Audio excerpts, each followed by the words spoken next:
بسم الله الرحمن الرحيم.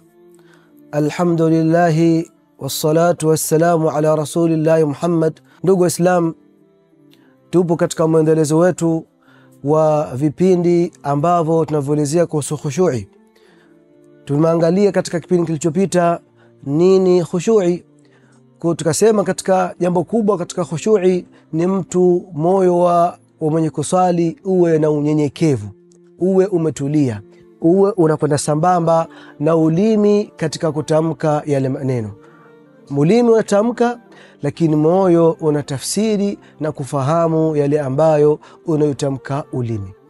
Ili moyo wa mwenye kusali uwe na unyenyekevu, uwe na udhalili, uwe unafahamu unachokisema, lazima moyo wa mwenye kusali anatakiwa afate baadhi ya mambo ambayo yatakamsaidia huyu anayesali kuweza kuwa na khushu'i. Katika mambo hayo, jambo la kwanza, mtu anatakiwa anayesali awe na ikhlas. Sote tunajua ikhlas ni kufanya amali kwa ajili ya Allah subhanahu wa ta'ala. Lakini msikilizaji atajiuliza kwamba yupo ambaye anayesali hali ya kuwa anasali si kwa ajili ya Allah subhanahu wa ta'ala? Jawabu ndio. Kuna baadhi ya watu wanasali hawana ikhlas katika sala zao. Kwa mtu akiwa na tabia kama hii, haiwezekani kuwa moyo wake na unyenyekevu katika sala.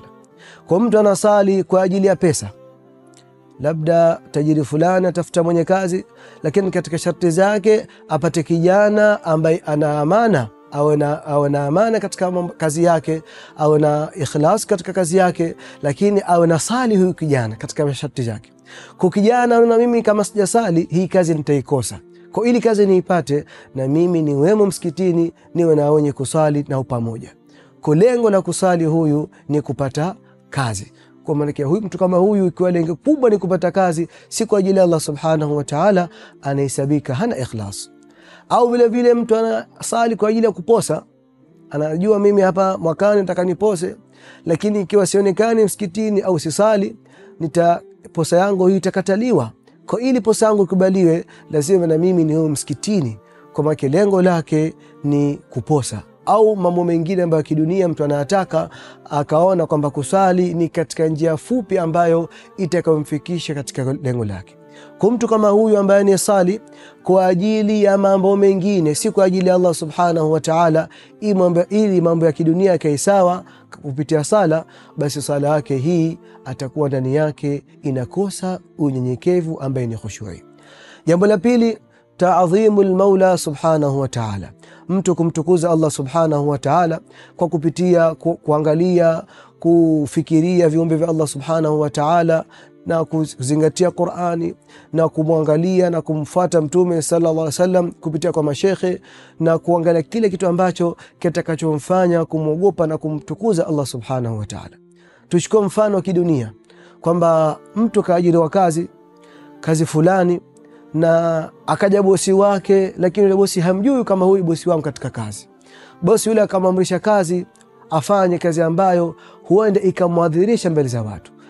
Yule kijana kwa kuwa hamjui yule bosi wake atakataa kufanya ile kazi. Lakini atakapofahamu baada ya bosi kuvaa mavazi yake ya kazi, ya kikazi, na yakajulisha kwamba huyu ni bosi, basi yule kijana atakwenda haraka katika kufanya kazi na kuomba radhi kwa alichokifanya na ile dharau aliyomfanya bosi wake.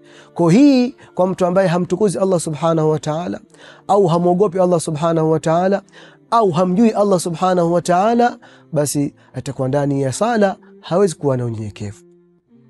Lakini na vile vile atatakiwa ajue utukufu wa sala, ajue nini sala katika maisha ya mwanadamu, ajue kama sala ndio kila kitu katika maisha ya Muislamu.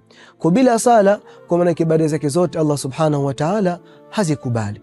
Kwa anapofahamu kwamba sala ni kitu muhimu katika maisha yangu, na ndio Uislamu, na ndo kila kitu katika maisha yangu, na ndo uongofu, na ndo kuokoka na adhabu za Allah subhanahu wa ta'ala, anapojua kwamba sala ni kitu muhimu katika maisha yake, basi asilimia kubwa ya kuwa na unyenyekevu wa moyo katika sala yake itakuwepo. Lakini na vile vile atatakiwa awe katika moyo wake at-targhibu wat-tarhib.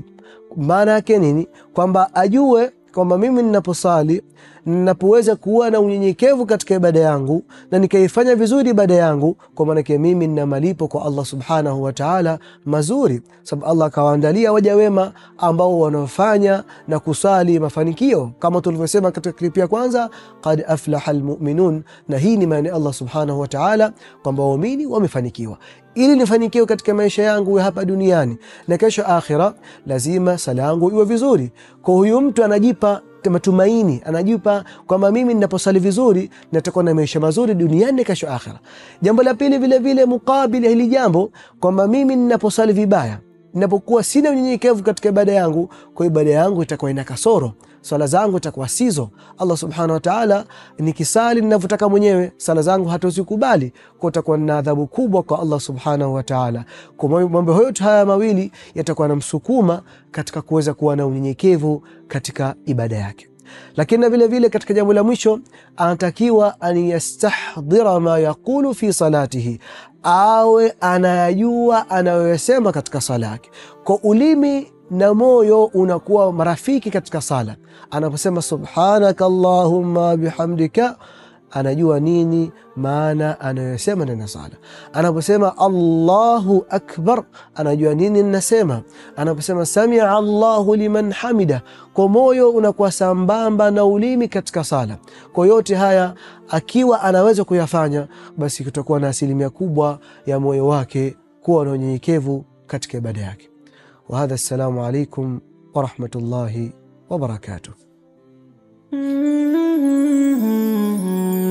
Istiqama Swahili TV, busati la elimu na hekima.